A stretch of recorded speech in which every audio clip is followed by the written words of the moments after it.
Hello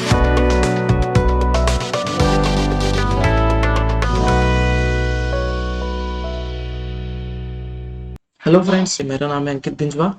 हम geography के lecture cover कर रहे हैं। अभी हमारा चल रहा है इंडियन ज्योग्राफी।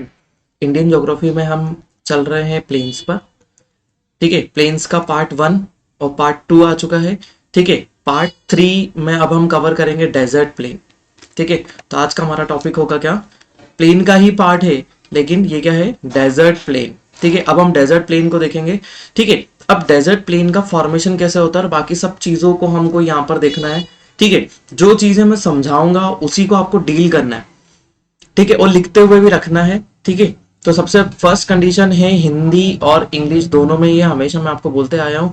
ठीक है, प्लस मैं जो यहाँ पर आपको एक्सप्लेन करूंगा, हम एक वाइट बोर्ड पर आएंगे, उसके ऊपर जो हमें एक्सप्लेन करेंगे वर्ल्ड मैप के ऊपर।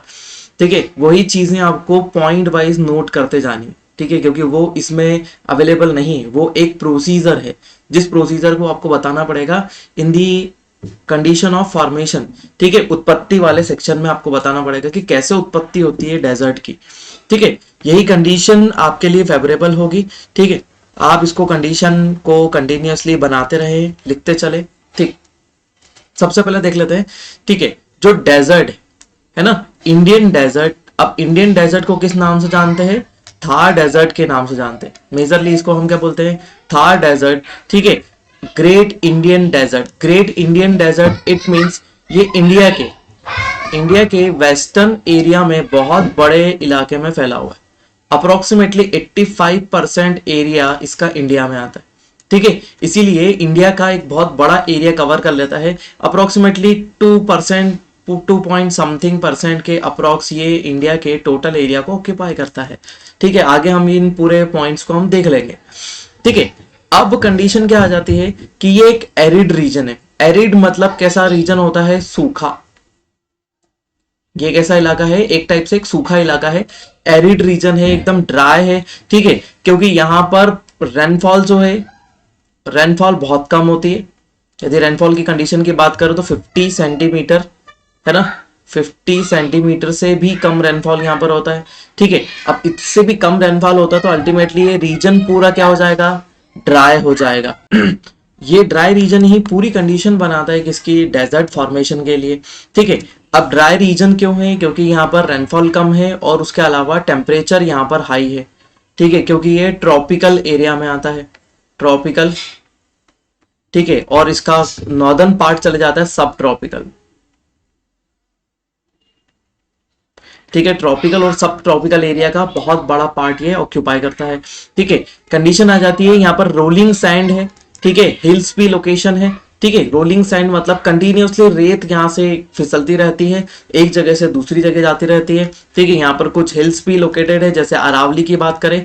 ठीक है, और ये इंडियन सब कॉन्टिनेंट का पार्ट है। मतलब अल्टीमेटली हम प्लेन को जो बोलते हैं कि प्लेन एक टाइप का डिप्रेशन रीजन था। कहाँ का डिप्रेशन रीजन था, जब इंडियन प्लेट कन्वर्स होती है, इंडियन प्लेट कन्वर्स होती है और नीचे चली जाती है यूरेशियन प्लेट के, और हिमालय का फॉर्मेशन होता है। ठीक है, हिमालय का फॉर्मेशन हो जाता है। हिमालय के फॉर्मेशन के बाद ये जो बीच में इलाका बचता है, इसी में ही हिमालय की रिवर और प्लेटिव की रिवर जो आती है पूरी मिट्टी जमा कर देती है। ठीक है, पूरी मिट्टी यहाँ पर जमा कर देती है और इसी से हमारे क्या बनते हैं, नॉर्दर्न ग्रेट प्लेन। लेकिन ये जो डेजर्ट प्लेन है ये अल्टीमेटली बना हुआ कहां पर है, पेनिनसुलर प्लेटिव का ही पार्ट है। क्योंकि अरावली रेंज जो है वो पेनिनसुलर प्लेटिव का पार्ट है, और अरावली के ही जस्ट लेफ्ट में मतलब वेस्टर्न साइड में किस टाइप का फॉर्मेशन है, डेजर्ट टाइप का फॉर्मेशन है। ठीक है, तो इंडियन सब कॉन्टिनेंट का ही ये पार्ट आ जाता है। ठीक है, अब ये पूरी तरीके से कहां पर लोकेटेड है, ज्यादातर इसका 85% हमने बात करी कहां पर, राजस्थान में है। ठीक है, नॉर्थ वेस्ट इंडिया में है। उसके अलावा कुछ थोड़ा सा पार्ट इसका पंजाब में भी दिखता है, और थोड़ा हिस्सा मतलब अप्रोक्सीमेटली 15% इलाका जो है पाकिस्तान के सिंध रीजन में भी आता है। ठीक है, ईस्टर्न पंजाब वाले रीजन में भी इसका सेक्शन आ जाता है। ठीक है, और बात करें तो थार डेजर्ट जो है इंडिया में टोटल 88,000 स्क्वायर किलोमीटर एरिया को कवर करता है। ठीक है, इंडियन टेरिटरी का पार्ट है इतना बड़ा। ठीक है, इतना बड़ा इंडियन टेरिटरी का पार्ट है, अप्रोक्सीमेटली 2 पॉइंट समथिंग परसेंट को ये कुछ कवर करता है। ठीक है, अब इसकी बॉर्डर कहां कहां से लगती है, सबसे पहले हमने आपको हमेशा बताया है कि इंट्रोडक्शन में आपको लोकेशन बताना जरूरी है। ठीक है, किसी भी चीज की लोकेशन उसके आसपास मौजूद फिजिकल स्ट्रक्चर से ही एक्सप्लेन होगी। जैसे फिजिकल जो स्ट्रक्चर है वहां पर, उसी से ही हम उसके लोकेशन को बता सकते हैं। ठीक है, तो हम यहाँ पर हमको दूसरी टेरिटरीज, एक टेरिटरी बताने के लिए हमको दूसरी टेरिटरी हमको पता होनी चाहिए किस कंट्री की है, किस फिजिकल डिवीजन का पार्ट है, वो सब। ठीक है, तो अब ये बॉर्डर होता है इरिगेटेड इंडस रिवर के प्लेन से, है ना। इंडस रिवर के जो प्लेन है उसी से वेस्टर्न साइड में लोकेटेड है। ठीक है, उसके अलावा इसके नॉर्दर्न और नॉर्थ ईस्ट में क्या आ जाता है, पंजाब आ जाता है। उसके अलावा इसके एकदम ईस्टर्न पार्ट में साउथ एंड साउथ ईस्ट में अरावली रेंज आ जाती है। ठीक है, और फिर उसके एकदम साउथ में आ जाता है रन ऑफ कच्छ। ठीक है, इन सब के बीच में हमारा क्या हो जाता है, डेजर्ट। यदि ये हम लोकेशन मानते हैं ये हमारा डेजर्ट है। ठीक है, तो इसकी तरफ यहाँ पर पंजाब आ जाता है, यहाँ पर हरियाणा है। ठीक है, यहां से अरावली रेंज है, ठीक है, यहां पर ये जो लोकेशन है ये रन ऑफ कच्छ है। ठीक है, रन ऑफ कच्छ आ जाता है। ठीक है, और इस तरफ इंडस रिवर फ्लो होती हुई आ रही है। इंडस रिवर बेसिन बना हुआ इरिगेटेड एरिया है, बहुत ही अच्छा। ठीक है, तो ये इंडस रिवर और उसका सेक्शन यहाँ पर बना हुआ है। ठीक है, ये इंडस रिवर का सेक्शन है, तो ये इसी के सभी डायरेक्शन के हिसाब से हम इसकी लोकेशन को फाइंड आउट करते हैं। ठीक है, अब रन ऑफ कच्छ का नाम थार क्यों पड़ा, सॉरी रन ऑफ कच्छ नहीं, ठीक है, हमारे डेजर्ट का नाम थार क्यों पड़ा है, थार किससे पड़ा है, थूल से। ठीक है, थूल नाम से ही क्या नाम पड़ा है इसका, थार पड़ा हुआ है। ठीक है, थूल का मतलब होता है सैंड रीजन। ठीक है, सैंड रीजेस, है ना, ऐसा रीजन जहां पर बहुत सारी सैंड होती है, इसी को हम क्या बोलते हैं, सैंड रीजेस। ठीक है, बहुत सारे रेत के टीले वाला सेक्शन होता है जिसको हम क्या बोलते थे, थूल बोलते हैं लोकल लैंग्वेज में, इसीलिए इसका नाम क्या पड़ गया है, थार पड़ गया है। ठीक है, दोनों ही लैंग्वेज में अवेलेबल है, आप इससे नोट्स भी बना सकते हैं और बाकी सब चीजें। ठीक है, पढ़ते भी जाएं, आपको जहां भी कंफ्यूजन हो वहां पर आप क्वेश्चन भी कर सकते हैं। ठीक है, नेक्स्ट आ जाते हैं, अब हम बात कर लेते हैं राजस्थान प्लेन की। ठीक है, राजस्थान प्लेन देखिए, यहाँ ये वेस्टर्न पार्ट, ये अरावली रेंज आती है। अरावली रेंज के वेस्टर्न साइड में ही सबसे ज्यादा मेन डेजर्ट लोकेटेड है। ठीक है, और ये मेन डेजर्ट ऐसा ही दिखाई देता है, जहां पर बहुत सारे सैंड ड्यून्स दिख रहे हैं आपको। ठीक है, बहुत सारे सैंड ड्यून्स, और ये यहाँ पर पूरे शिफ्टिंग ड्यून्स दिख रहे हैं, है ना, बहुत सारी रेत है, दूर दूर तक कोई इलाका, ना कोई पेड़, ना कोई वेजिटेशन, ना कुछ भी नहीं दिख रहा। ठीक है, तो ये कंडीशन बनाती है कि ये एक फ्लैट रीजन, कंडीशन किसकी बन रही है, ये एक फ्लैट रीजन है, ना तो यहाँ पर अनइवननेस है, ना तो कोई माउंटेन है, ना कोई प्लेटिव है, सिर्फ एक फ्लैट रीजन है जहां पर बहुत सारी रेत है। ठीक है, अब थार जो है, और इसको हम क्या बोल देते हैं, थार रीजन को ग्रेट इंडियन डेजर्ट भी बोल देते हैं। ठीक है, उसके अलावा इसको क्या बोलते हैं, मरुस्थली। ठीक है, मरुस्थली बोलते हैं, मरुस्थली मतलब डेड लैंड। ठीक है, डेड लैंड ऐसा इलाका जो पूरी तरीके से मृत है। मृत मतलब पानी की कमी है यहाँ पर, है ना, रेनफॉल बहुत कम है। ठीक है, और टेम्परेचर ज्यादा है। ये दोनों ही कंडीशन क्या आ जाती है, ये दोनों चीजें आपकी जान लेने के लिए बहुत इंपॉर्टेंट है। ठीक है, इंपॉर्टेंट क्या है, ये बहुत ही खतरनाक कंडीशन है। ठीक है, तो यही आपकी जान ले लेगी, इसीलिए इसे हम क्या बोलते हैं, मरुस्थली। और इसीलिए ना तो यहाँ पर वेजिटेशन है, ना तो यहाँ पर किसी भी टाइप के एनिमल आपको कम दिखाई देते हैं, मतलब यहाँ पर बायोडाइवर्सिटी, है ना, हम जिस चीज को क्या बोलते हैं, बायोडाइवर्सिटी, वो बहुत ही कम है, बहुत सबसे कम बायोडाइवर्सिटी यहीं पर मिलती है। यदि आपको थॉर्नी फॉरेस्ट दिख रहे हैं तो थॉर्नी रीजन यहाँ पर खत्म हो जाता है, सिर्फ यहाँ पर बहुत दूर दूर पर थोड़ी छोटी मोटी झाड़ियां ऐसी दिखेगी, बहुत दूर पर छांव भी नहीं है। इवन इफ यहाँ पर ये पूरा ओपन इलाका है ना, क्या आप सोचे कि थोड़ी देर हम छांव में बैठ जाए, तो आपको वो इलाका भी यहाँ पर नहीं मिलेगा। ठीक है, तो इसको हम क्या बोलते हैं, मरुस्थली, जो एलिवेटेड एरिया है। ठीक है, कितना एलिवेशन है इसका, 325 मीटर है मीन सी लेवल से, मीन सी लेवल से इतना ऊंचा है। लेकिन ये इतना ऊंचा नहीं था, ये रीजन इतना ऊंचा नहीं था। समय के साथ में धीरे धीरे जैसे फॉर्मेशन होता गया, वैसे वैसे ये इलाका धीरे धीरे ऊपर की तरफ राइज होना स्टार्ट हुआ, और राइज होने से यहाँ पर माउंटेन अरावली भी बना, फिर उसके बाद यहाँ पर आगे जाकर डेजर्ट, हमारा डेजर्ट प्लेन भी बनेगा।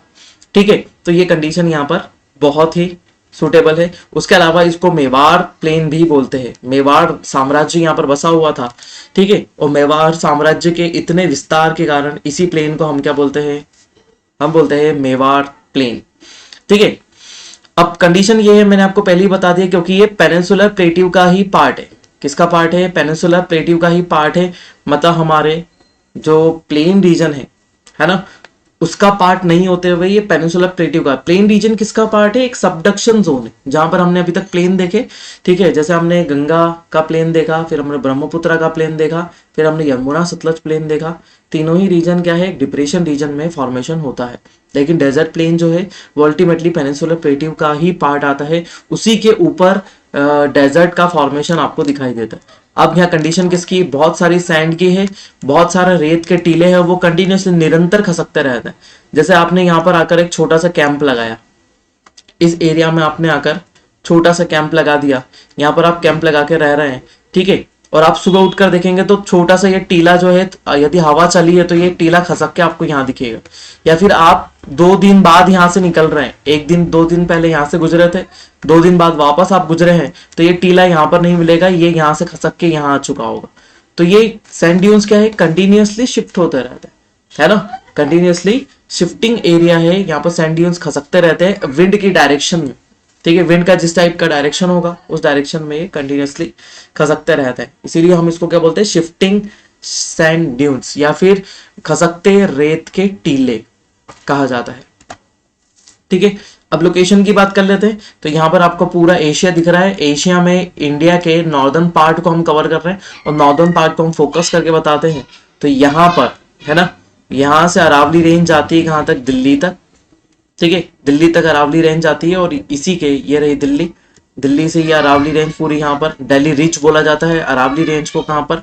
दिल्ली में। हम इसको देखेंगे कहाँ पर? हम प्लेट्यू में देखेंगे। लेकिन यहाँ पर लोकेटेड है हमारा main Thar desert. Main Thar desert इसी तरफ है, उसके अलावा थोड़ा सा हिस्सा यहाँ पर पंजाब से लगता हुआ यहाँ पर भी आता है। इस एरिया में पाकिस्तान में भी ये सेक्शन दिखाई देता है। ये पूरा थार डेजर्ट है अरावली के इस तरफ, ये पूरा थार डेजर्ट का मतलब राजस्थान, साउथ वेस्ट पंजाब, ठीक है, south west Punjab, southern Haryana, ठीक है, नॉर्दर्न गुजरात और वेस्टर्न राजस्थान। ठीक है, और पाकिस्तान के ईस्टर्न पार्ट में भी हमको इस टाइप की फॉर्मेशन मिलता है। ठीक है, अब हम राजस्थान प्लेन के बारे में बात कर लेते हैं। ठीक है, उसके पहले हम इसको फॉर्मेशन देख लेते हैं। ठीक है, कंडीशन किसकी? फॉर्मेशन। ठीक है, या फिर उत्पत्ति। फॉर्मेशन या उत्पत्ति के बारे में देखते हैं, मैं यहीं पर समझाता हूं आपको, और जो भी चीज अब मैं यहां से बोलने वाला हूं वो सब चीजें आपको नोट डाउन करके रखनी है। ठीक है, अब कंडीशन ये थी कि इंडिया जो यहां पर लोकेटेड है, ठीक है, इंडिया जो यहां पर प्रेजेंट है, ठीक है, वो यहां पर कब आया? वो टर्शरी पीरियड में आया। कौन से पीरियड में आया? टर्शरी पीरियड में इंडिया शिफ्ट होता हुआ यहां पर पहुंच गया। ठीक है, जिससे फॉर्मेशन हुआ किसका? हिमालय का। तो टर्शरी पीरियड में फॉर्मेशन होता है हिमालय का। हिमालय के फॉर्मेशन के साथ में ही, ठीक है, तो यहां पर हिमालय का फॉर्मेशन हुआ नॉर्थ ईस्ट रीजन में। ये पूरे रीजन में हिमालय फॉर्म हो चुका है, इस पूरे रीजन में हिमालय का फॉर्मेशन दिखता है। अब दूसरा एरिया जो आपको दिख रहा है पूरी तरीके से यहां पर डेजर्ट का फॉर्मेशन होगा। देखिए, सॉरी डेजर्ट नहीं, यहां पर पूरा नॉर्दर्न प्लेन का फॉर्मेशन होगा। ये नॉर्दर्न ग्रेट प्लेन का फॉर्मेशन होगा। ये पूरा इलाका किसका है? नॉर्दर्न ग्रेट प्लेन का है। ठीक है, अब नॉर्दर्न ग्रेट प्लेन का फॉर्मेशन हुआ कैसे? हिमालय से जितनी भी रिवर फ्लो होकर आ रही थी कंटिन्यूअस, उसी ने फॉर्मेशन करा किसका? नॉर्दर्न ग्रेट प्लेन का। लेकिन आगे कंडीशन बन जाती है कि ये जो इलाका है ना, जब टर्शरी एरा के बाद नेक्स्ट टर्शरी पीरियड के बाद नेक्स्ट क्वार्टरनरी पीरियड चालू होता है। क्वार्टरनरी पीरियड में ही किसका फॉर्मेशन होता है? हमारे नॉर्दर्न प्लेन का और डेजर्ट प्लेन का। नॉर्दर्न प्लेन और डेजर्ट प्लेन का फॉर्मेशन कब होगा? क्वार्टरनरी पीरियड में होगा। अब क्वार्टरनरी पीरियड में होता क्या है? क्वार्टरनरी पीरियड में बहुत सारी घटनाएं एक साथ घटित होती। ठीक है, इस वाले एरिया की हम बात कर रहे हैं कि यहाँ पर ऐसा क्या हुआ। ठीक है, अब इस रीजन में सबसे फर्स्ट कंडीशन ये बनती है कि क्वार्टरनरी पीरियड में 4 आइस एजेस आती है। ठीक है, 4 आइस एजेस आती है। इन 4 आइस एजेस की कंडीशन में ये हो जाता है कि यदि ये ग्लोब, ठीक है, ग्लोब और ग्लोब पर है ना, आइस फॉर्मेशन होना स्टार्ट होता है, ठीक है, पोल से किसकी तरफ, टूवर्ड्स इक्वेटर, ठीक है। तो ट्रॉपिक ऑफ कैंसर और कैप्रिकॉन, कैंसर और कैप्रिकॉन तक क्या हो जाता है, यहाँ तक ग्लेशियर फॉर्मेशन हो जाता है, ये पूरा ग्लेशियर फॉर्मेशन हो जाता है। ट्रॉपिक ऑफ कैंसर और कैप्रिकॉन के अंदर वाला इलाका बचता है बस, बाकी सभी जगह पर क्या हो जाता है, ग्लेशियर फॉर्मेशन हो जाता है। अब यदि ग्लेशियर फॉर्मेशन होता है तो जो ओशन वाटर है वो किसमें कन्वर्ट हो गया, ओशन वाटर ही कन्वर्ट हो गया किसमें, ग्लेशियर में, ठीक है। पहली कंडीशन क्या आ जाती है, सबसे पहले आइस एज, सेकंड कंडीशन ये आ जाती है आइस एज आई है, ठीक है। तो उसी कंडीशन में क्या हो जाएगा, ओशन वाटर कन्वर्ट हो जाता है ग्लेशियर्स में। यदि ओशन वाटर ग्लेशियर में कन्वर्ट हो जाता है तो थर्ड कंडीशन क्या बन जाएगी, सी लेवल, सी लेवल क्या हो जाएगा, डिक्रीज हो जाएगा, सी लेवल क्या हो जाएगा, डाउन हो जाएगा, डिक्रीज हो जाएगा, ठीक है। सी लेवल यदि डिक्रीज हो जाएगा तो कंडीशन क्या बनेगी, यहां से पानी नीचे उतरेगा, ठीक है, मतलब हमारे कोस्टल एरिया फ्री हो जाएंगे, यहां से पानी नीचे उतर के कोस्टल एरिया क्या हो जाएंगे, हमारे फ्री हो जाएंगे, क्योंकि ग्लेशियर फॉर्मेशन हो गया। लेकिन जब ये ग्लेशियर, फोर्थ कंडीशन ये आ जाएगी, जब ये ग्लेशियर क्या हो जाएंगे, आइस एज, आइस एज जब खत्म होगा तब कंडीशन क्या हो जाएंगे, ग्लेशियर मेल्ट हो जाएंगे। ग्लेशियर यदि मेल्ट हो गए तो क्या हो जाएगा, सी लेवल इंक्रीज हो जाएगा। ग्लेशियर यदि मेल्ट हो जाएंगे तो सी लेवल क्या हो जाएगा, इंक्रीज हो जाएगा। और जैसे सी लेवल इंक्रीज होगा तो ये सी लेवल से वाटर कहां पर अंदर जाने लगेगा, कोस्टल एरिया में, जो अभी ग्लोबल वार्मिंग के कारण हो रहा है। पहले तो आइस एज खत्म हो जाने के कारण ऐसा होता था, जो क्वार्टरनरी पीरियड में हुआ हमारे, लेकिन अब क्या है, अब ग्लोबल वार्मिंग के कारण हमारा सी लेवल इंक्रीज होता जा रहा है, क्योंकि हमारे ग्लेशियर मेल्ट हो रहे हैं धीरे धीरे। तो ग्लेशियर मेल्ट जैसे जैसे होते जाएंगे तो ये चार आइस एज जैसे जैसे पहले आए फिर गए, पहला आइस एज, फिर दूसरा आइस एज खत्म हुआ, फिर तीसरा आइस एज खत्म हुआ, फोर्थ आइस एज जब खत्म हुआ, ठीक है। अब कंडीशन हम चल रहे हैं किस पे, फोर्थ आइस एज की, ठीक है। फोर्थ आइस एज की कंडीशन को समझो जरा, ठीक है। तो फोर्थ आइस एज में कंडीशन क्या बनती है, जब फोर्थ आइस एज आता है और खत्म हो जाता है तो ग्लोब, तो यदि हम इसकी बात करें ग्लोब, ग्लोब पर जितना भी ग्लेशियर फॉर्मेशन था, इवन इफ पोल पर भी जो ग्लेशियर फॉर्मेशन था वो भी क्या हो जाता है, खत्म हो जाता है, ठीक है। पूरा ग्लेशियर फॉर्मेशन खत्म हो जाता है और सी लेवल से, है ना, वाटर अंदर की तरफ जाने लगता है, लैंड एरिया में अंदर की तरफ पानी भरने लगता है। और ये पानी कहां तक भराएगा, जहां तक हमारा पूरा डेजर्ट है उस एरिया तक धीरे धीरे पानी अंदर भरना शुरू होगा। ये पानी भर गया, किस तरफ से अंदर आया, क्योंकि ग्लेशियर मेल्ट हुए और सी लेवल इंक्रीज हो गया। सी लेवल इंक्रीज होने से वाटर लेवल इंक्रीज हो जाता है, और वाटर लेवल इंक्रीज होने से हमारे कोस्टल एरिया पर, यहाँ पर भी coastal area, run of Kutch बना कैसे, अल्टीमेटली रन ऑफ कच्छ बनने का कारण ही यही है, ठीक है। ये पूरे कोस्टल एरिया में पूरा पानी भर चुका है, पूरे कोस्टल एरिया हमारे क्या हो जाते हैं, डूब जाते हैं।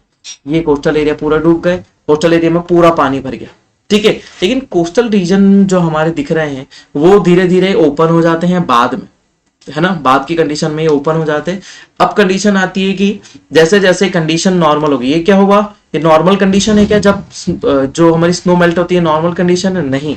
अब कंडीशन क्या होगी, नॉर्मल कंडीशन। नॉर्मल कैसे होती है, नॉर्मल कंडीशन की बात करेंगे तो नॉर्मल कंडीशन में पोल्स पर क्या होता है, low temperature and glacier formation, तापमान बहुत कम होता है और ग्लेशियर फॉर्मेशन कहां पर हो जाता है, हमारे पोल्स पर हो जाता है। यदि पोल्स पर ग्लेशियर फॉर्मेशन होगा तो सी लेवल क्या हो जाएगा, वापस डिक्रीज होगा, सी लेवल वापस क्या हो जाएगा, डिक्रीज होगा। अभी इंक्रीज हो गया था क्योंकि पूरी स्नो मेल्ट हो गई थी, ठीक है। अब वाटर लेवल वापस क्या हो जाएगा, डिक्रीज होगा, पानी धीरे धीरे कम होने लगेगा, क्योंकि यही ओशन वाटर किस में कन्वर्ट होता जा रहा है, ग्लेशियर में कन्वर्ट होता जा रहा है। अब कंडीशन ये बनेगी, तो ऐसा होगा कि देखिए कंडीशन ये है कि अब सी लेवल कम होगा तो धीरे धीरे पानी पीछे हटेगा, इस एरिया से पानी पीछे हटा, फिर धीरे से थोड़े से और एरिया से पानी पीछे हटा, फिर और एरिया से पानी पीछे हटा, धीरे धीरे ये वाटर पीछे की तरफ हटने लगेगा और ये रीजन क्या बन जाएगा, ओशियन बैकवर्ड वाटर रीजन,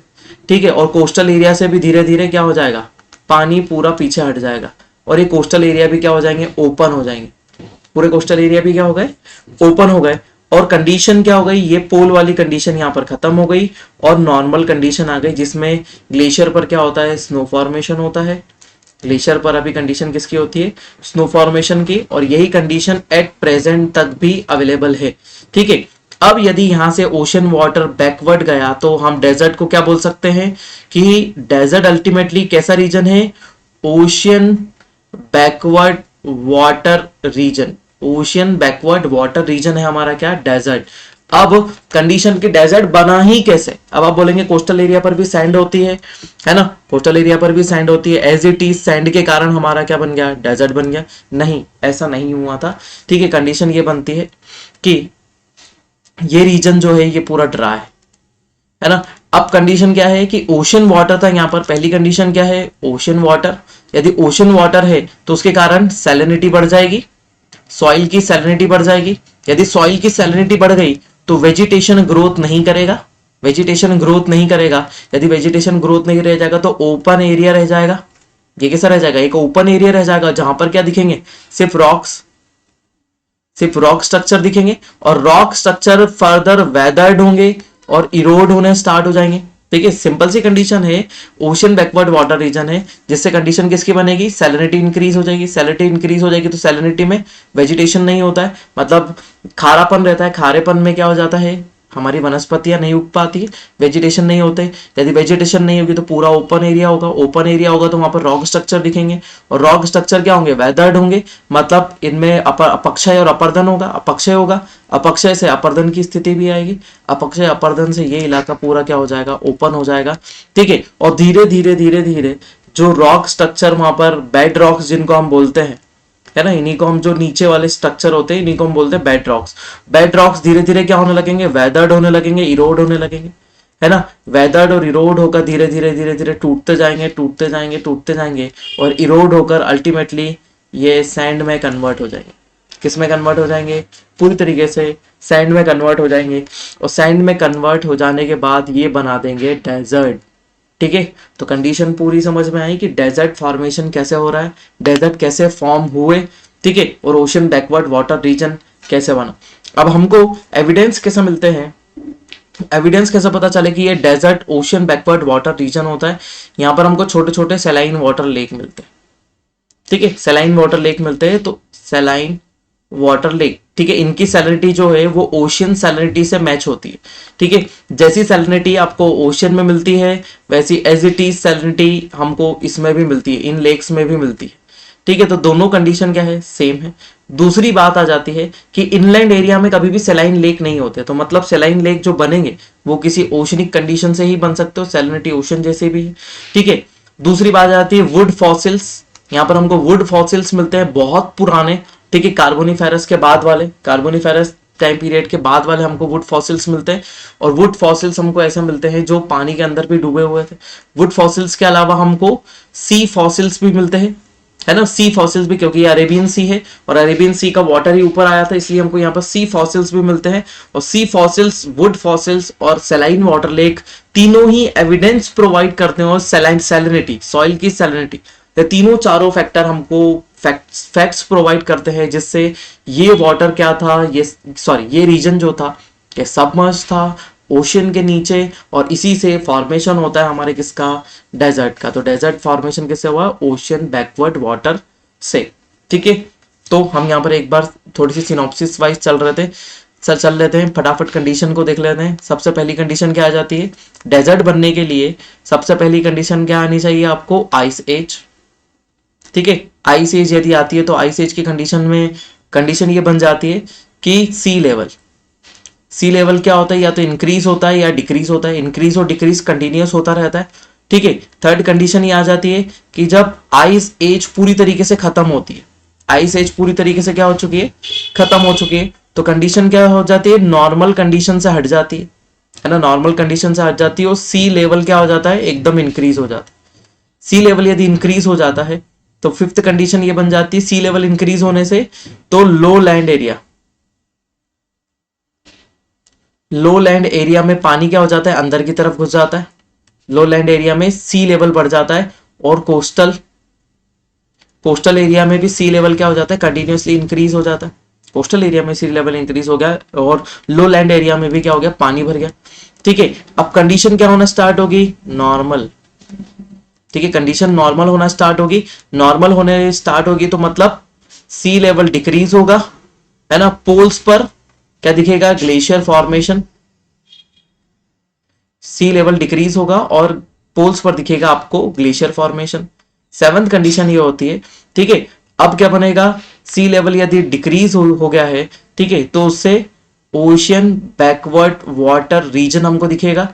अब ओशन बैकवर्ड वाटर रीजन की कंडीशन क्या बन जाती है कि यदि पूरा area ocean backward water region बन गया है, तो 8th पॉइंट को हम यहां देख लेते हैं, ठीक है। तो उससे क्या हो जाएगा, सैलिनिटी, है ना, सॉइल, सॉइल की सैलिनिटी, सैलिनिटी इंक्रीज हो जाती है। यदि सैलिनिटी इंक्रीज हो जाएगी तो वेजिटेशन, वेजिटेशन उस एरिया में नहीं होगी।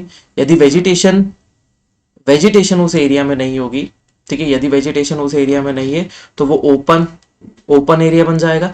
यदि वो ओपन एरिया बन जाएगा तो वहां पर रॉक्स दिखेंगे, रॉक्स दिखेंगे, और रॉक्स में अल्टीमेटली क्या होगा, weathering and erosion. Weathering erosion start होगा कहां पर, रॉक स्ट्रक्चर में, और वेदरिंग इरोजन से 13th कंडीशन बन जाएगी, ये बन जाएगा हमारा डेजर्ट, और डेजर्ट में आपको मिलेगी सैंड,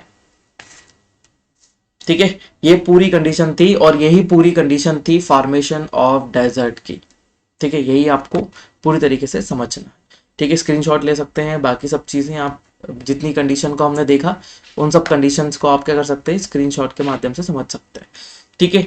वापस वीडियो को रिपीट करके 1-2 बार देखें, समझे, ठीक है। अब आपको डेजर्ट वाला रीजन दिख रहा है पूरी तरीके से, है ना, क्योंकि यहां से इंडस रिवर आ रही है, ये इंडस रिवर कंटिन्यूसली फ्लो होती हुई यहाँ से ये अपना बेसिन बनाती है, इसीलिए ये एरिया जो है ये यहाँ पर डेल्टा बनता है।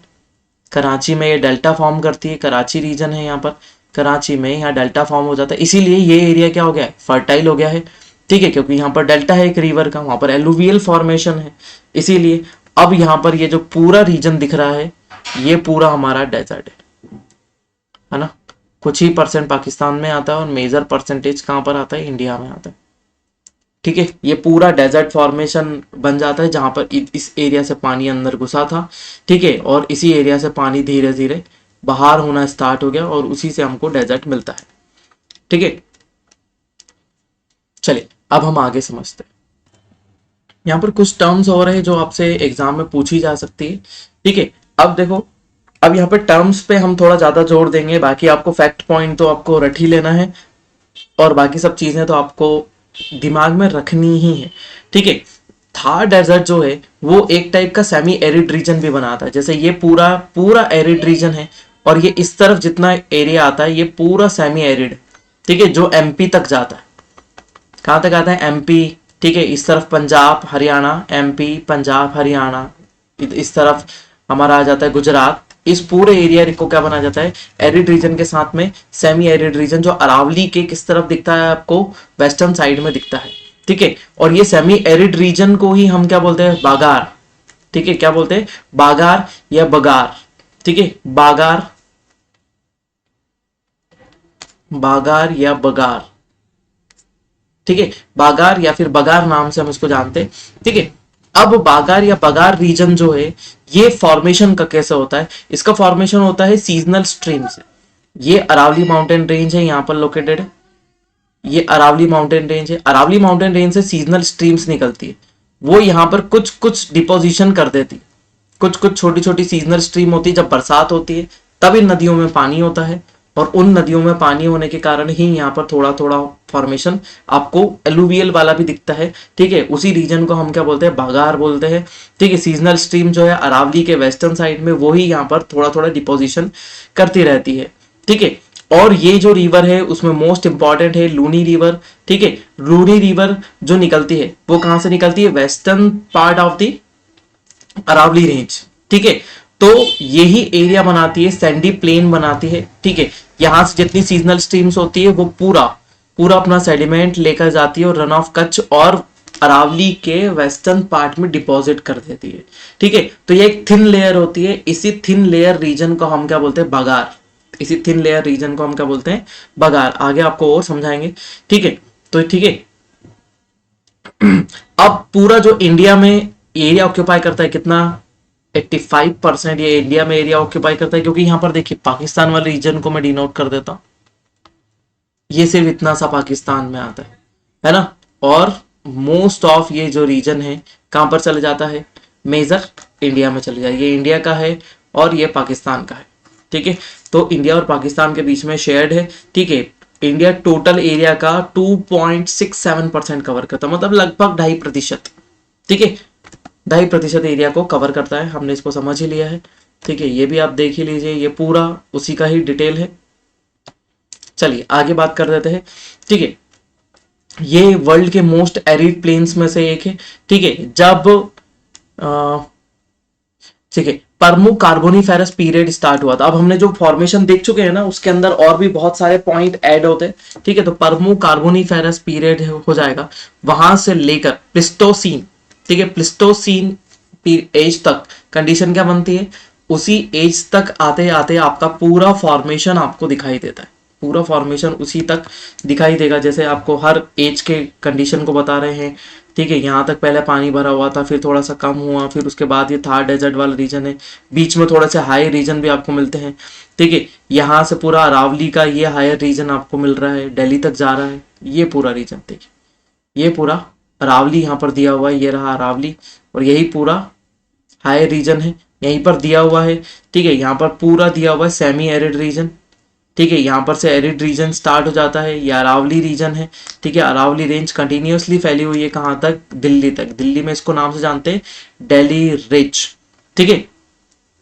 ठीक है। आपको पता है यहाँ पर बहुत सारी रियासतें आपने देखी, जैसलमेर, जोधपुर, ठीक है, जैसलमेर, जोधपुर, ठीक, ये सब यहीं पर ही लोकेटेड है, ठीक है। अरावली के वेस्टर्न पार्ट में ही है, ठीक है। इंडस रिवर का पूरा सेक्शन आपको दिख रहा है, सतलज दिख रही है, रावी दिख रही है, इंडस रिवर दिख रही है, ठीक है। यहाँ रावी है, फिर ये चेनाब है, फिर झेलम है, ये सभी रिवर कंटिन्यूसली आती है। हम इनको रिवर सिस्टम वाले सेक्शन में कवर करेंगे, ठीक है।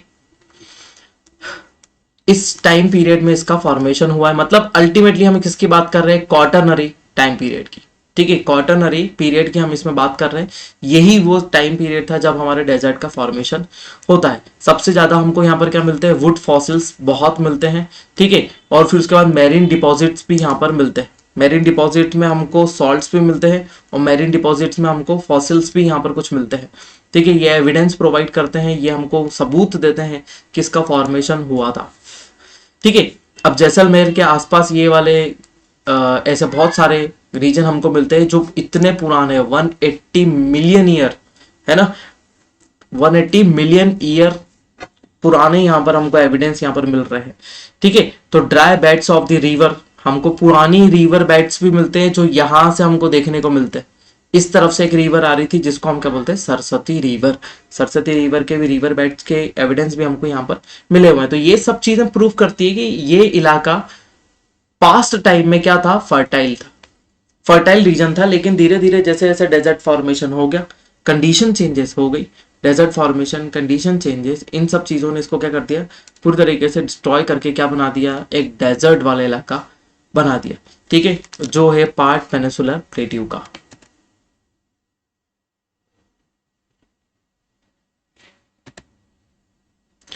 ठीक है, ये पूरा डेजर्ट वाला, desert, arid region, semi arid region, ये पूरा यहाँ पर बताया हुआ है। इस मैप को भी आप कंसिडरेशन में ले सकते हैं, बढ़िया सा मैप हमने रख रखा है, ठीक है। अब इसकी कुछ विशेषताओं के बारे में देख लेते हैं, ठीक है। इसकी क्या विशेषताएं, कैरेक्टरिस्टिक्स क्या है। मरुस्थली मतलब डेड लैंड, मैं आपको बता चुका हूँ, डेड लैंड मतलब कंडीशन यहाँ पर हर चीज सूखी मिलती है, एकदम सूखा इलाका है, पूरी तरीके से डेड, ठीक है। तो यहाँ पर सब चीजें मर जाती है। जैसे आपको यहाँ पर डेजर्ट में छोड़ दिया जाए तो आपको खाने को नहीं है, पीने को नहीं है, ठीक है, डिहाइड्रेशन हो जाएगा, आपकी बॉडी में लिक्विड्स कम हो जाएंगे तो डेड हो जाएंगे। वैसे ही यहाँ पर खाने को भी कुछ नहीं, देखिए यहाँ पर पूरी झाड़ियाँ हैं, कैक्टाई यहाँ पर बहुत सारे हैं, ये आंकड़े का पेड़ है जो शिव जी को चढ़ाया जाता है, ठीक है। ये सफ़ेद पिंक कलर के और वाइट कलर के फूल आते हैं इसमें, ठीक है। और ये पूरा एकदम झाड़ियाँ ही झाड़ियाँ, यहाँ पर आपको एक छोटा सा एक व्यक्ति जाता हुआ दिख रहा है, ठीक है। और ये पूरा इलाका क्या है, कितनी बड़ी बड़ी झाड़ियां यहाँ पर लगी हुई है ना। अब इस कंडीशन में अब एक और चीज आ जाती है कि एरिया कैसा है, जो अरावली से एकदम कनेक्टेड एरिया। जैसे हम यहाँ पर इस डायग्राम में थोड़ा सा चले, यहाँ पर ये सेमी एरिड वाला रीजन जो दिख रहा है, जो अरावली से कनेक्टेड है, ये सेमी एरिड वाला, ये अरावली रेंज, और ये सेमी एरिड वाला ये जो रीजन दिख रहा है, ये रीजन को ही हम क्या बोलते हैं, यहीं से रिवर्स निकल रही है, यहाँ से लूनी जा रही है, यहीं से लूनी रिवर जा रही है, और यही रीजन को हम क्या बोलते हैं, यही रीजन को हम बोलते हैं बगार। ठीक है, अब ये इस रीजन कैसा है, ये है रॉकी और शिफ्टिंग सैंड ड्यून्स से भरा हुआ रीजन है। कहीं कहीं पर बहुत सारे शिफ्टिंग सैंड ड्यून्स आपको मिलते हैं, एकदम वेस्टर्न पार्ट में क्या मिलेंगे, शिफ्टिंग सैंड ड्यून्स मिलेंगे। लेकिन जो रीजन यहाँ पर आ जाता है, ठीक है, शिफ्टिंग सैंड ड्यून्स तो मिलते ही है, लेकिन आप जैसे अरावली के नियरेस्ट आ जाते हो तो आपको क्या मिलेंगे, रेत भी मिलेगी, ठीक है, सैंड भी मिलेगी, और सैंड के साथ में आपको रॉक्स भी मिलेंगे। दोनों ही स्ट्रक्चर यहाँ पर आपको देखने को मिलता है।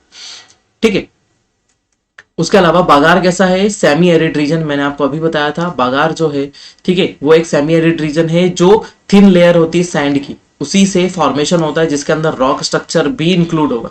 इसमें थोड़े थोड़े रॉक्स भी मिलते हैं। जनरली लूनी रिवर यहाँ की मेन रिवर है जो इस बागार रीजन को फॉर्म करती है। ठीक है, उसके अलावा बहुत सारी शॉर्ट सीजनल स्ट्रीम्स होती है जो इस बागार रीजन को क्या करती है, फॉर्म करती है। ठीक है, तो ये अरावली के वेस्टर्न पार्ट में मिलता है। देखो यही रीजन, ये पूरा इलाका दिख रहा है, यही पूरा है बागार। ठीक है, ये रीजन को ही हम क्या बोलते हैं, पूरी तरीके से बागार रीजन बोलते हैं। और ये हमारे लिए बहुत अच्छा इलाका है। यहाँ पर थोड़ी सी वेजिटेशन है क्योंकि यहाँ पर सीजनल स्ट्रीम्स होती है, लेकिन यहाँ पर डेजर्ट में कोई वेजिटेशन नहीं, बस ये आखिरी कुछ वनस्पति यहाँ पर वेजिटेशन दिखाई दे रही, उसके अलावा कुछ नहीं दिखेगा। ठीक है, यहाँ पर लूनी रिवर है जो एक टाइप की क्या है, सीजनल स्ट्रीम है, जो कहाँ से ओरिजिनेट होती है, पुष्कर से ओरिजिनेट होती है, पुष्कर वैली से ओरिजिनेट होती है और कहाँ पर चले जाती है, रन ऑफ कच्छ में चले जाती है, एंड हो जाती है। ठीक है, तो ये किस टाइप का एक रिवर बेसिन बनाती है, इनलैंड रिवर बेसिन का फॉर्मेशन करती है ना। लूनी रिवर और जो सीजनल स्ट्रीम से यहाँ पर किस टाइप का फॉर्मेशन करती है, ये करती है इनलैंड वाटर स्ट्रीम्स या फिर इनलैंड बेसिन्स का फॉर्मेशन यहाँ पर करती है। ठीक है, बहुत सारे रेत के टीले हैं, शिफ्टिंग है, बागर या फिर बगार, ठीक है, दोनों ही शब्दों में इसको लिखा जाता है। ठीक है ना, बाकी पूरी कंडीशन आपको एकदम पता है। हाँ, अब यहाँ पर देख लेते हैं कि यहाँ पर मिलते हैं आपको प्लाया। प्लाया अल्टीमेटली क्या है, चारों तरफ से हाईलैंड एरिया होते हैं, चारों तरफ से हाईलैंड एरिया है, और जब थोड़ी भी बरसात होती है तो यहाँ से पूरा मिनरल जो इन माउंटेन पर होता है वो पूरा बहकर आता है और इन लेक में पूरे मिनरल्स जमा हो जाते हैं। और ये पूरे जो मिनरल्स जमा हो जाते हैं वो क्या हो जाते हैं, वो यहाँ पर सॉल्ट्स लेकर आते हैं। बेसिकली मिनरल्स सरफेस पर, क्रस्ट पर सबसे ज्यादा बेसिक मिनरल्स कौन कौन से, क्रस्ट पर बेसिक मिनरल्स जो है वो कौन सा मिनरल है, वो है नॉन मेटेलिक। यदि नॉन मेटेलिक मिनरल्स बहुत सारे हैं तो अल्टीमेटली वो क्या बनाएंगे, सॉल्ट्स बनाएंगे, बहुत सारे सॉल्ट्स, और आपको सॉल्ट्स जमे हुए दिख भी रहे हैं यहाँ पर। ठीक है, तो जितने भी ऐसे लेक्स होते हैं जो क्या होते हैं, माउंटेन के बीच में होते हैं, और पूरे माउंटेन एरिया से पानी कॉन्सेंट्रेट होकर उसी एरिया में चले जाता है, उन्हीं एरिया को क्या बोलते हैं, प्लाया लेक्स। जैसे आपको एग्जाम्पल जो दिख रहा है वो है सांभर लेक का, वो किसका एग्जाम्पल है, सांभर लेक का ही एग्जाम्पल है। और यहाँ पर देखिए बहुत सारा नमक का इलाका बना हुआ है, ये छोटा सा नहीं है, बहुत किलोमीटर्स की बात हो रही है, ये किलोमीटर्स में फैला हुआ नमक का इलाका है। यहाँ से नमक उठा लिया गया है, यहाँ पर भी नमक ही नमक है। ये पूरा पूरा इलाका जब पानी होता है तब ये पूरा इलाका लगभग यहाँ तक भर चुका होता है। यहाँ पर भी सीजनल स्ट्रीम छोटी छोटी दिख रही है आपको, और ये पूरा इलाका यहाँ तक भर चुका होता है। ठीक है, आपको पूरी तरीके से यहाँ पर कुछ चीजें यहाँ पर देखिए, यहाँ पर कुछ चीजें दिख रही है, यहाँ पर सीजनल स्ट्रीम्स दिख रही, छोटी छोटी स्ट्रीम्स यहाँ से जा रही है। ये इलाका में थोड़ा अड़ गया था इसलिए यहाँ पर छोटी छोटी स्ट्रीम्स जा रही है। एक बार डायग्राम को बहुत अच्छे से देख ले, है ना, मैं आपको डायग्राम को दिखा देता हूँ। देखिए डायग्राम पूरी तरीके से आपके लिए विजिबल है और वहां पर पूरी अच्छी तरीके से उसको देखें। ठीक है, चलिए आगे चलते हैं, आगे हम इसको कंटिन्यू रखेंगे। चलिए, तो यही क्या हो जाता है, ये रीजन ही है बागार रीजन। उसके अलावा ये हाई प्रेशर वाला रीजन भी बनेगा। ठीक है, सॉरी विंटर सीजन में क्या हो जाएगा, विंटर सीजन में क्लाइमेटिक कंडीशन कैसे हो जाती है, कोल्ड, बहुत ही ठंडा हो जाता है। विंटर सीजन में बहुत ठंडा हो जाता है, इसलिए यहाँ पर प्रेशर हाई हो जाता है। ठीक है, temperature low then pressure high, इस कंडीशन को फॉलो करते हैं। ठीक है, लेकिन जब समर सीजन होता है तो समर सीजन में temperature high and pressure low, और ये लो प्रेशर समर सीजन में ही मॉनसून को अट्रैक्ट करता है। तो ये हमारे लिए बहुत इंपॉर्टेंट रीजन है, किसके लिए, रेनफॉल को अट्रैक्ट करने के लिए बहुत बड़ा इंपॉर्टेंट रीजन बन जाता है। ठीक है। एनुअल रेनफॉल यहाँ पर बहुत कम है, 4 इंच ही बारिश होती है। ठीक है, 4 इंच से लेकर 20 इंच अप्रोक्सीमेटली इतनी ही बरसात होती है।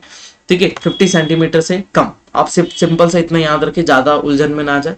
50 सेंटीमीटर से यहाँ पर कम बारिश होती है, और वेस्टर्न साइड में जितना जाते जाएंगे वैसे वैसे बरसात और कम होती जाएगी। अरावली तक बरसात ज्यादा है, अरावली से वेस्ट में और जाते जाएंगे उधर की तरफ बरसात और कम होती जाएगी।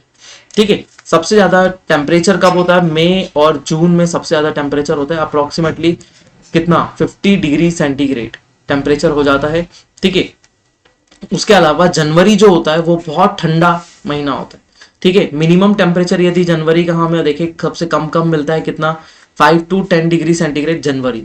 जनवरी सबसे ठंडा और मई और जून सबसे गर्म टाइम मिलता है। यहाँ पर बहुत सारे सैंडस्टॉर्म्स आते रहते हैं जिसकी स्पीड 150 किलोमीटर पर आवर की तक हो सकती है। ठीक है, इतनी स्पीड में यहाँ सैंडस्टॉर्म्स आते हैं। हमने बहुत सारी मूवीज में देखा होगा कि सैंडस्टॉर्म्स आते हैं, बहुत सारे रेत उड़ते हुए आती है और वो किसी भी इलाके में चली जाती है। ठीक है, और यहाँ पर सैंड ड्यून्स कंटिन्यूसली शिफ्ट होते रहते हैं। ठीक है, अब ये पूरा इलाका क्या है? पूरा इलाका ड्राई रीजन है। तो जब डिवाइडेशन हुआ तो मेजर इसका जो इलाका जो था, जो फर्टाइल था, वो कहाँ चले गया? पाकिस्तान में चले गया पार्टीशन के टाइम पर।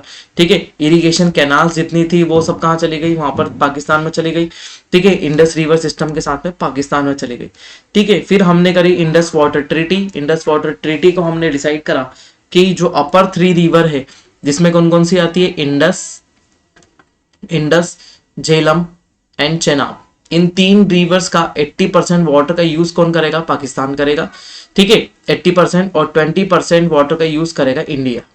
ठीक है, लेकिन जो नीचे की 3 रिवर हमारी बची, रावी, ब्यास और सतलज, इन 3 मेजर तीन रिवर का यूज कौन करेगा? इंडिया। इंडिया कितना करेगा? 80% करेगा और 20% पाकिस्तान के लिए छोड़ेगा। ठीक है, तो ये इंडस वाटर ट्रीटी में ये बात बोली गई थी। ठीक है, और यही इन रिवर से रिलेटेड है ना, इंडस, ब्यास, रावी, तिस्ता। ठीक है, तिस्ता नहीं, सतलज, रावी, ब्यास, इन सभी रिवर से ये पूरी तरीके से रिलेटेड है। अब ये हमारे पूरे प्लेन्स कंप्लीट हो चुके हैं। अब आपको पूरी तरीके से आखिरी में दिख रहा होगा कि यहाँ पर है राजस्थान प्लेन। ठीक है, इधर है पंजाब हरियाणा प्लेन, इसको यमुना सतलज प्लेन भी कहते हैं। ठीक है, upper Ganga plain, middle Ganga plain, lower Ganga plain, Brahmaputra plain. तो हमने सभी प्लेन 1, 2, 3, 4 चारों प्लेन्स को हमने कंप्लीट कर लिया, और चारों प्लेन ही आपके लिए इंपॉर्टेंट। इसके बाद हम कोस्टल वाले रीजन में आएंगे। कोस्टल वाले रीजन को समझने के पहले हमको प्लेटिव वाला रीजन समझना पड़ेगा, तब जाकर ही हमको समझ में आएगी चीजें। ठीक है, अब सिग्निफिकेंस देख लेते हैं, मतलब इंपॉर्टेंस क्या है हमारे लिए। देखो, इंपॉर्टेंस तो बहुत सारी है प्लेन के लिए, लेकिन ज्यादातर हमको उस हिसाब से लिखना है जिससे क्वेश्चंस में हमको नंबर ज्यादा आए। ठीक है, हमको नंबर मिलना चाहिए। ठीक है, तो इसीलिए सबसे हम कॉन्सेंट्रेटेड पार्ट्स को ही देखेंगे इसके अंदर। सबसे पहले आपको दिख रहा है पॉपुलेशन अच्छा खासा रीजन है। ठीक है, जहां पर अर्बन पॉपुलेशन भी है और रूरल पॉपुलेशन भी है। ठीक है, हम किसी भी चीज के सिग्निफिकेंस को देखते हुए आएंगे, किसी चीज की इंपॉर्टेंस को देखेंगे, तो हम उसको कब से देखेंगे? बहुत पुराने टाइम ड्यूरेशन से यदि आप इसको देखेंगे तो आपके लिए बहुत ही अच्छा होगा। जैसे पुराने टाइम ड्यूरेशन से, एंशियंट रीजन से हम यदि बात करें तो हड़प्पा और ये मोहनजोदारो, ठीक है, लोथल, ये सब क्या था? ये सिविलाइजेशन कहाँ डेवलप हुई? सबसे पहले इसी एरिया में डेवलप हुई। दूसरा, जो हमने हमारी कैपिटल बनाई दिल्ली को भी हमने इसी रीजन में बनाया, नॉर्दर्न प्लेन में ही कैपिटल है, क्योंकि यही highly populated area, concentrated region है, सेंट्रल वाला पार्ट है, जहां पर कोई बाहर से यदि युद्ध करने आएगा तो उसको वहां तक पहुंचने में बहुत टाइम लगेगा। जो हमारी पावर पूरी कॉन्सेंट्रेटेड है वो कहां पर है? दिल्ली में पूरी पावर कॉन्सेंट्रेटेड है, हाईली पॉपुलेटेड एरिया है। ठीक है, यहाँ से पॉलिटिकल कंट्रोल, इसी एरिया से पॉलिटिकल कंट्रोल बहुत अच्छा है। ठीक है, यहाँ पर कल्चरल एक्टिविटी बहुत अच्छी है, यहाँ पर बहुत अच्छे कल्चर डेवलप्ड है, और यही इलाका सबसे ज्यादा कल्चर वाला है। ठीक है, इकोनॉमिकल पावर भी इसी इलाके में बहुत है, क्योंकि यहाँ पर फर्टिलिटी बहुत अच्छी है, हाई फर्टाइल सॉइल है, यहाँ पर आप इंडस्ट्रीज डेवलप कर सकते हैं। इसी से करेक्टेड एरिया जो है इंडस्ट्रियल एरिया है, जैसे आपने दिल्ली के पास में देखा होगा नोएडा। ठीक है, यूपी में बहुत सारे इंडस्ट्रियल एरिया है। ठीक है, पंजाब में देखे, हरियाणा में देखे। ठीक है ठीक, और यदि हम और हिस्ट्री में और पीछे जाए तो यहाँ पर आर्यावर्त की बात करें तो रामायण और महाभारत वाले रीजन भी क्या है, इसी इलाके में। आप पेनिनसुलर प्लेटियो में चोल, चेर, पांड्य साम्राज्य वो कोस्टल रीजन है, क्योंकि वो कोस्टल एरिया से ज्यादा कनेक्टेड होते। ठीक है, अब यहाँ पर बहुत सारे पवित्र स्थल भी है। ठीक है, और बहुत सारे हमारे पवित्र स्थल भी है जहां पर हम क्या करते हैं, हम यात्रा करने जाते हैं। ठीक है, जैसे मथुरा, वृंदावन। ठीक है, उसके अलावा यहाँ पर कल्चरल डेवलपमेंट बहुत अच्छा हुआ है। जैसे यहाँ पर मुस्लिम धर्म बहुत तेजी से पनपा और पूरे भारत में भी फैला। ठीक है, उसके अलावा यहाँ पर क्रिश्चियन भी आए। ठीक है, उसके बाद क्रिश्चियन आए, क्रिश्चियन भी यहाँ पर बहुत अच्छे से डेवलप हुए। ठीक है, पूरे भारत में यहीं से फिर फैल गए, क्योंकि प्राइमरीली उनको एक ऐसा इलाका चाहिए जहां से वो ग्रोथ कर सके। ठीक है, फर्टाइल रीजन होना चाहिए। तो यहाँ पर यदि हम पॉपुलेशन की बात करें तो 65 करोड़ पॉपुलेशन है, जो अराउंड 60 उसके अलावा 65 करोड़ पॉपुलेशन है, लगभग ये आधे के बराबर, लगभग आधी पॉपुलेशन इसी एरिया में रहती है। उसके अलावा यहाँ पर फूड प्रोडक्शन का कितना 60% प्रोडक्शन होता है। ठीक है, मतलब हाईली फर्टाइल सॉइल भी यहाँ पर मिल रही है, फूड प्रोडक्शन भी बहुत अच्छा हो रहा है, सब चीजें यहाँ पर बहुत अच्छी है। ठीक है, इसीलिए हमारे इन प्लेन्स का इंपॉर्टेंस हमारे लिए बहुत है। यदि हम डेजर्ट प्लेन के इंपॉर्टेंस की बात करें, डेजर्ट प्लेन के, ठीक है, तो ये मॉनसून के लिए हमारे लिए बहुत इंपॉर्टेंट है। ठीक है, ये डिफरेंट क्लाइमेटिक कंडीशन को लेकर आता है। हमारे यहाँ पर क्लाइमेटिक कंडीशन क्या हो जाती है, एक डिफरेंट टाइप का, नए टाइप की क्लाइमेटिक कंडीशन हमको मिलती है। प्लेन तो हमको पता ही है, प्लेट्यू भी हमको पता है, माउंटेन भी पता है, एक डेजर्ट भी बन जाता है। ठीक है, यहाँ पर वेजिटेशन डिफरेंट हो जाती है। यहाँ पर एनिमल लाइफ क्या हो जाती है, डिफरेंट टाइप की होती है। ठीक है, यहाँ पर डाइवर्सिटी तो कम है, लेकिन यहाँ पर एनिमल लाइफ को सपोर्ट करने वाली और वेजिटेशन को, एक स्पेसिफिक टाइप की वेजिटेशन को सपोर्ट करने वाली क्लाइमेटिक कंडीशन है। इसीलिए ये बहुत अच्छा इलाका बन जाता है। और ये पूरा प्लेन रीजन है। ठीक है, पूरा प्लेन रीजन है, इसलिए यहाँ पर कुछ एरिया में जहाँ पर थोड़ा हाई रीजन होते हैं, वाटर अवेलेबिलिटी है, तो यहाँ पर पुराने साम्राज्य, ओल्ड रीजन में, ठीक है, पुराने टाइम पर, एंशियंट और मिडेवल टाइम पर बहुत सारे साम्राज्य यहाँ पर पनपे और बहुत अच्छे तरीके से यहाँ पर। अब कंडीशन ये है कि हम इस एरिया को और डेवलप कर रहे हैं, जिससे वाटर अवेलेबिलिटी हो, एग्रीकल्चर अच्छे से डेवलप हो। ठीक है, तो ये सब चीजें हमारी इंपॉर्टेंस आ जाती है हमारे डेजर्ट प्लेन के लिए। ठीक है, एट लास्ट हम चलते हैं, हमारे कंक्लूड कर देते हैं पूरे टॉपिक को। ठीक है, देखिए अब ये पूरा नॉर्दर्न प्लेन हमारे लिए बहुत सूटेबल तो है, बहुत सारे फंक्शंस, बहुत सारी कंडीशन, बहुत सारी इकोनॉमिकल, एग्रीकल्चरल, ठीक है, पॉलिटिकल, सभी एस्पेक्ट यहाँ पर हो जाते हैं। ठीक है, और जोग्राफिकली ये तो बहुत ही रिच एरिया है। ठीक है, जोग्राफिकली रिच एरिया इसलिए क्योंकि यहाँ पर कहीं पर प्लेट्यू रीजन का भी इन्फ्लुएंस है। ठीक है, कहीं पर माउंटेन भी बीच में दिख रहा है, माउंटेन इनको फॉर्म भी करते हैं, प्लेटिव भी इसको फॉर्म करते हैं। बाकी सब चीज़ें यहाँ पर कल्चरल एक्टिविटी बहुत अच्छे से डेवलप होती है। यहीं पर इंडिया का बहुत बड़ा कल्चरल रीजन भी डेवलप होता है, जैसे रामायण हो गया, महाभारत हो गया, ये सभी यहाँ पर बहुत अच्छे से डेवलप हुए और वहीं से कल्चर डेवलप होते हुए एट प्रेजेंट तक भी पहुंचे हैं। ठीक है, बहुत ही अच्छी फेवरेबल कंडीशन है हमारी मॉनसून के लिए भी, हमारे क्लाइमेट के लिए भी। ठीक है, और ये पूरा एक भारत ही बन के आता है, ये भी एक, ये पूरा प्लेन रीजन ही है, ये एक तरीके से पूरे भारत को रिप्रेजेंट करता है और भारत का सबसे बड़ा इलाका है। ठीक है, और ये इंडिया के बनने के साथ में धीरे धीरे बना है ना, ऐसा नहीं है कि ये पहले से ही गोंडवाना लैंड का पार्ट है, नहीं ना, तो ये टर्शरी पीरियड में टेथीस सी से फॉर्म हुआ। धीरे धीरे जैसे जैसे इंडिया बनता गया, इंडिया में हिमालय और प्लेट्यू को जोड़ने का काम करता है, दोनों के बीच में एक रिश्ता बनाता है, जो ये हमारा प्लेन है, और यहीं पर सबसे ज्यादा डेवलपमेंट हमको दिखाई देता है। ठीक है, तो यहाँ तक था हमारा आज का लेक्चर। ठीक है, इसमें हमने देखा डेजर्ट की सिग्निफिकेंस देखे, ठीक है, हमने प्लेन के सिग्निफिकेंस देखे, हमने कंक्लूड करा। ठीक है, और सभी चीजों को, अब ये हमारा प्लेन रीजन पूरी तरीके से समाप्त हो गया।